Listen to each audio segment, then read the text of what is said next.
The first-class cabin of United Airlines Flight 2187 from New York to Los Angeles glowed with subdued luxury. Crystal glasses clinked softly against the backdrop of hushed conversations as passengers settled into plush leather seats. Among them sat a man in faded jeans and a simple black t-shirt, his long dark hair tucked behind his ears, revealing a scruffy beard peppered with gray. Around his neck hung a wooden pendant on a leather cord. Nothing fancy, just worn, and obviously meaningful to its owner. Morgan Bailey straightened her perfectly pressed uniform and surveyed the cabin with practiced precision. 6 years as a first-class flight attendant had taught her to identify the passengers who deserved her utmost attention, the tech moguls, the finance executives, the celebrities who expected recognition. Her eyes lingered on the disheveled man in seat 3A, noting with professional disapproval his casual attire and unkempt appearance. Definitely used an upgrade, she thought, mentally categorizing him as someone who didn't naturally belong in this exclusive space. Morgan took pride in maintaining the standards of first class, and in her mind, this included a certain level of decorum from the passengers themselves. As the final boarding announcements echoed through the cabin, Morgan approached the man with a practiced smile. "Good morning, sir. Can I offer you a pre-departure beverage?" The man looked up from his dog-eared paperback with kind eyes. "Just water would be great, thank you." His voice was soft, almost melodic, with a gentle rasp that suggested both wisdom and humility. Something about him seemed vaguely familiar, but Morgan couldn't place it. Perhaps he was a professor or musician, someone with just enough success to occasionally afford the luxury of first class, but not quite enough to look the part. "Of course," she replied, her tone crisp and professional. As she turned to retrieve his water, she noticed Catherine Zhang, the lead flight attendant, staring at the man with wide eyes. "Is that—" Catherine began to whisper, but Morgan cut her off with a dismissive gesture. "Just another passenger who doesn't quite fit the dress code," Morgan murmured, reaching for a plastic cup. Catherine's eyebrows shot up. "No, Morgan, that's—" "Crystal glasses for first class," Morgan corrected herself, exchanging the plastic for fine glassware, even for those who might not appreciate the difference. Catherine shook her head but was called away by another passenger before she could say more. Morgan returned to seat 3A, placing the water on the man's tray with practiced precision. As she did, her gaze fell on the wooden pendant resting against his black t-shirt. It was clearly handmade, carved into a peculiar geometric shape with what looked like Sanskrit etched into its surface. "Interesting necklace," she commented, unable to keep a hint of judgment from her voice. "A souvenir from Thailand, perhaps?" The man touched the pendant gently, a smile warming his features. "No, actually, it was a gift from a Tibetan monk. It represents impermanence, a reminder that all things pass, both good and bad." "How? Philosophical," Morgan replied with a polite smile that didn't reach her eyes, though perhaps something in silver would better complement the first-class experience. If the man noticed her condescension, he gave no indication. He simply smiled and thanked her for the water, returning to his book, a worn copy of Siddhartha by Hermann Hesse.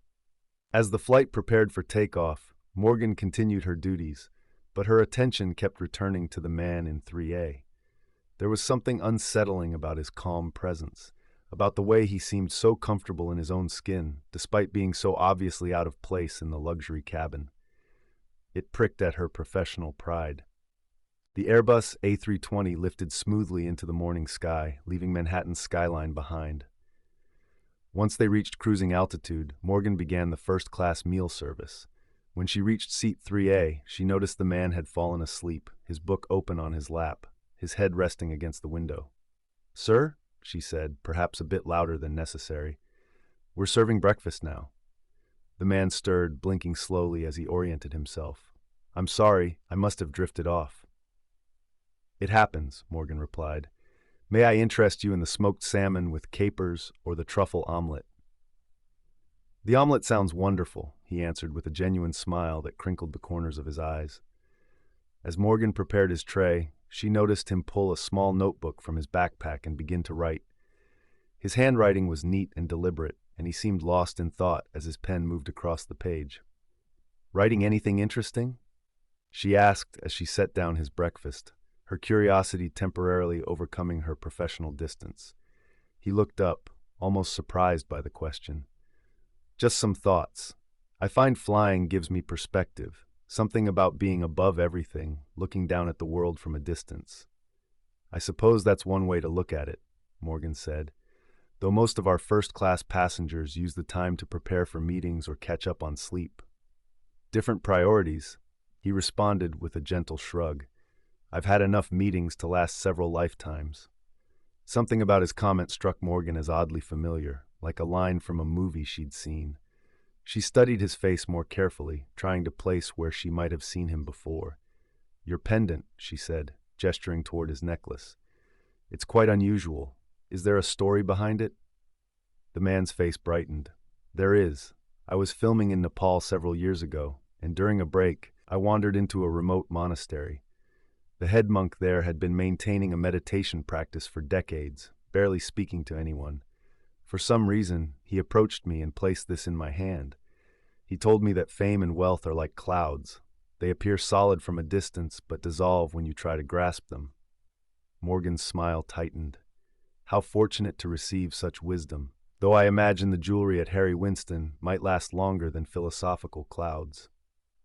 A flicker of something, perhaps sadness, passed through the man's eyes, but his expression remained kind. The most valuable things I own cost almost nothing. The memories, the connections with people, moments of kindness, those are what endure. Before Morgan could respond, Catherine appeared beside her, her expression a mixture of amazement and horror. Morgan, can I speak with you in the galley? Catherine asked, her voice strained. Once they were out of earshot, Catherine turned to her with wide eyes. Do you have any idea who you've been lecturing about jewelry? Morgan frowned. Some spiritual type who lucked into a first-class seat? Catherine laughed in disbelief. That's Keanu Reeves. The name hit Morgan like a physical blow. Keanu? As in the Matrix Keanu? John Wick Keanu? Yes, and known worldwide as possibly the most humble and kind celebrity in Hollywood, Catherine added. The man who gave away millions of his Matrix earnings to the special effects crew, who rides the subway and gives up his seat, who started a cancer foundation without putting his name on it. Morgan felt the blood drain from her face as memories of her condescending comments replayed in her mind. I've been treating him like he doesn't belong in first class. The irony is that he could probably buy the entire plane if he wanted to, Catherine said. He's worth hundreds of millions but chooses to live simply. It's kind of his whole thing. Mortification washed over Morgan in waves. She had spent the first hour of the flight subtly belittling one of Hollywood's most beloved actors, a man known as much for his generosity and humility as for his iconic roles. Worse, she had mocked the very qualities that had endeared him to millions of fans worldwide. What do I do? She whispered. Catherine placed a hand on her shoulder. Just treat him like any other passenger, with respect, though an apology might not be out of place. The remainder of the meal service passed in a blur as Morgan tried to process her embarrassment. When it came time to collect Keanu's tray, she approached with genuine humility. Was everything to your satisfaction, Mr. Reeves? She asked, her voice softer than before. He looked up, surprised at the use of his name. It was delicious, thank you, and please call me Keanu. Morgan hesitated, then took a deep breath. I owe you an apology. I've been less than gracious in my service, and I'm deeply sorry for that. Keanu's expression remained gentle. There's nothing to apologize for. You've been doing your job. No, Morgan insisted, lowering her voice. I made assumptions based on appearances, and that was wrong of me. Especially the comments about your necklace, which clearly has special meaning to you. He touched the wooden pendant thoughtfully. We all make judgments. It's human nature. The challenge is recognizing when we're doing it and choosing a different path. His response, free from any trace of condemnation, only deepened Morgan's remorse. Here was a man who could have easily put her in her place, who could have flexed his celebrity status at any point, yet chose compassion instead. Still, she said, I'd like to make it up to you for the remainder of the flight. Keanu smiled. Just be yourself. That's all any of us can do. As Morgan turned to leave, Keanu added, Actually, there is one thing. Would you mind bringing me a coffee when you have a moment? Black is fine. Of course, she replied, grateful for the simple request. For the next 3 hours, Morgan observed Keanu from a new perspective. She noticed how he spoke with genuine interest to the elderly woman across the aisle, who eventually recognized him and asked for a photo. She watched him decline the premium headphones in favor of his own well-worn pair.